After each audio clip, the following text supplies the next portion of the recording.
Assalamualaikum warahmatullahi wabarakatuh. Saya Muhammad Farhan S, NPM 223510513.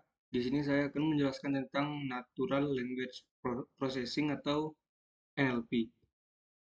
Yang pertama yaitu definisi NLP. NLP adalah cabang dari kecerdasan buatan atau AI yang berfokus pada interaksi antara komputer dan manusia menggunakan bahasa alami. Tujuan utama NLP adalah untuk memungkinkan komputer memahami, menganalisis, dan menghasilkan bahasa manusia dengan cara yang berarti. NLP menggabungkan linguistik, ilmu komputer, dan pembelajaran mesin untuk memproses dan menganalisis data bahasa. Tugas-tugas dari NLP yang pertama yaitu tokenisasi, proses memecahkan teks menjadi unit-unit yang lebih kecil seperti kata atau frasa. Tokenisasi membantu dalam analisis lebih lanjut dengan memisahkan elemen-elemen penting dari teks. Yang kedua yaitu pengolahan teks, yaitu meliputi pembersihan dan normalisasi teks, seperti menghapus tanda baca, mengubah huruf kapital menjadi huruf kecil, dan menghapus kata-kata yang tidak penting atau stop words. Ini penting untuk mempersiapkan data sebelum analisis lebih lanjut. Yang ketiga yaitu analisis sentimen. Proses menentukan emosi atau sentimen yang terkadang dalam teks apakah positif, negatif, atau netral. Analisis sentimen sering digunakan dalam menjelaskan produk, media sosial, dan survei untuk memahami opini publik. Yang keempat, pengenalan entitas bernama atau NER. Tugas ini melibatkan identifikasi dan klasifikasi entitas dalam teks, seperti nama orang, lokasi, organisasi, dan tanggal. NER, NER atau NER membantu dalam ekstraksi informasi penting dari teks yang tidak terstruktur. Yang kelima, penerjemahan mesin. Proses otomatis menerjemahkan teks dari satu bahasa ke bahasa lain. Teknologi ini menggunakan model pembelajaran mesin untuk memahami konteks dan makna dari kalimat dalam bahasa sumber dan menghasilkan terjemahan yang lebih akurat dalam bahasa target. Yang keenam, pengelompokan teks atau text classification. Proses pengelompokan teks ke dalam kategori yang telah ditentukan. Ini sering digunakan dalam pengelompokan email, spam, klasifikasi berita, dan pengelompokan dokumen. 7. Sintesis suara atau text-to-speech.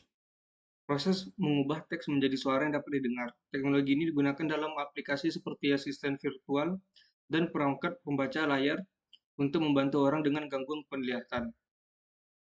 Selanjutnya itu preprocessing teks. Yang pertama, mengecek data nol. Sebelum melakukan preprocessing, langkah pertama adalah memeriksa apakah ada nilai nol dalam dataset. Ini penting untuk memastikan bahwa data yang akan diproses tidak mengandung nilai yang hilang, yang dapat menyebabkan kesalahan teknis atau analisis. Contohnya seperti dari codingan ini. Import panda SPD, df sama dengan pd, read dari uh, file read underscore csv, yaitu tweets.csv. Kode ini menggunakan is_null untuk memeriksa nilai null di setiap kolom dalam data frame df. Hasilnya adalah jumlah nilai null untuk setiap kolom yang disimpan dalam variabel null counts. Yang kedua, menangani none. Pada contohnya seperti def proses preprocess text. If pd sama dengan isna, return 0.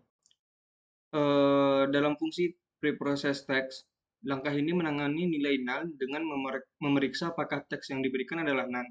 Jika ya, fungsi akan mengembalikan string kosong. Ini mencegah kesalahan saat memproses nilai yang hilang dan memastikan bahwa fungsi dapat berjalan tanpa gangguan. Yang ketiga, lower casing. Mengubah semua huruf dalam teks menjadi huruf kecil. Ini membantu dalam mengurangi variasi kata yang sama. Misalnya belajar dan belajar akan dianggap sama. Lower casing adalah langkah penting untuk memastikan konsistensi dalam analisis teks. Yang keempat, menghapus data. Menghapus semua tanda baca dari teks menggunakan ekspresi reguler.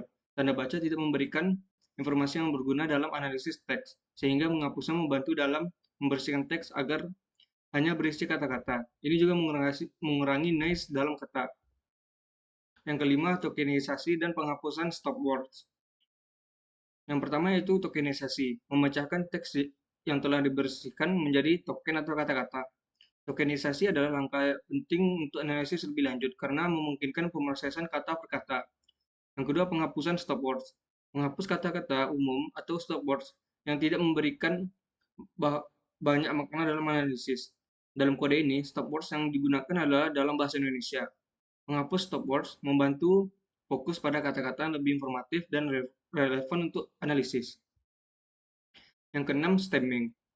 Mengubah kata-kata ke bentuk dasaran menggunakan algoritma stemming. Stemming membantu dalam mengurangi variasi kata yang sama ke bentuk dalam dasar mereka, sehingga berlari, lari, dan berlarilah akan diubah menjadi lari. Ini penting untuk menyatukan variasi kata yang memiliki makna yang sama. Selanjutnya itu representasi teks. Yang pertama, convectorizer. Sebelum melakukan preprocessing, langkah pertama adalah memeriksa apakah ada nilai nol dalam dataset. Ini penting untuk memastikan bahwa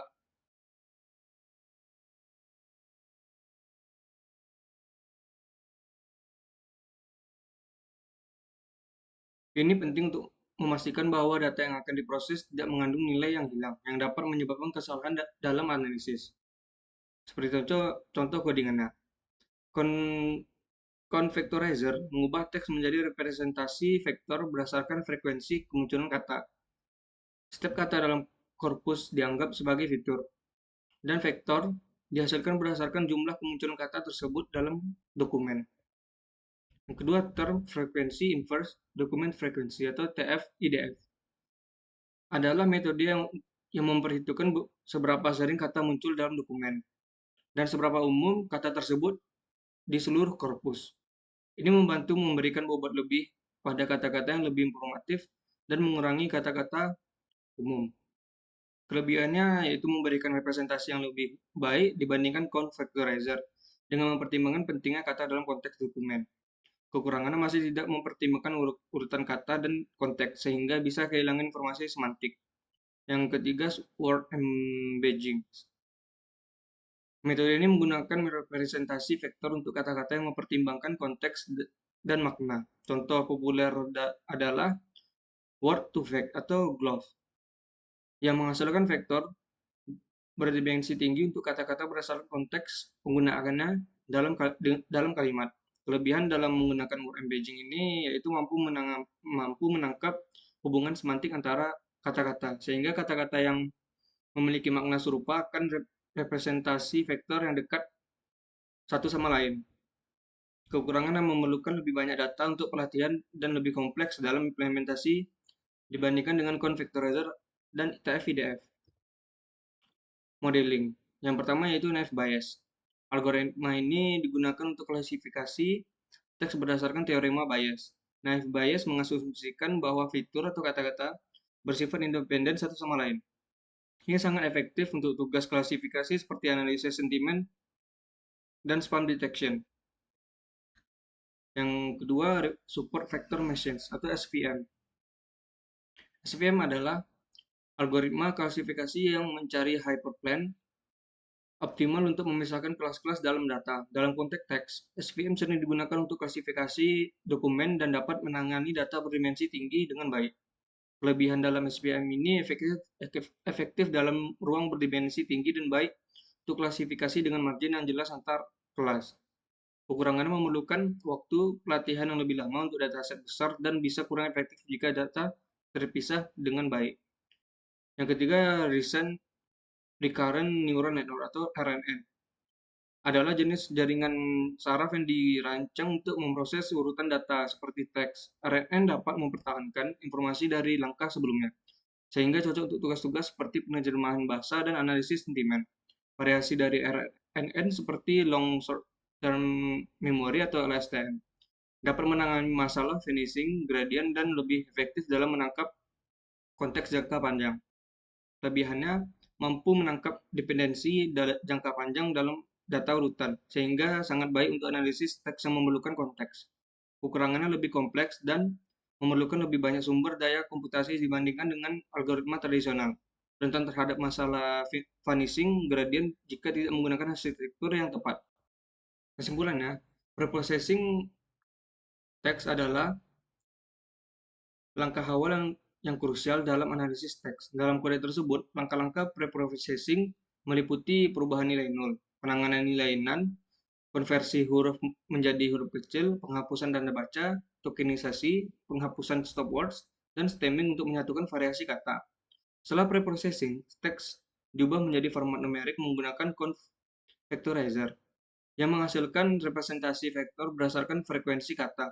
Metode lain yang dapat digunakan adalah TF-IDF dan word embedding yang mempertimbangkan konteks dan makna kata. Modeling dilakukan dengan menggunakan algoritma naive Bayes untuk klasifikasi teks. Algoritma lain yang dapat dipertimbangkan yaitu Super Vector Machines atau SVM dan Recurrent Neural Network. Sekian dari saya. Assalamualaikum warahmatullahi wabarakatuh.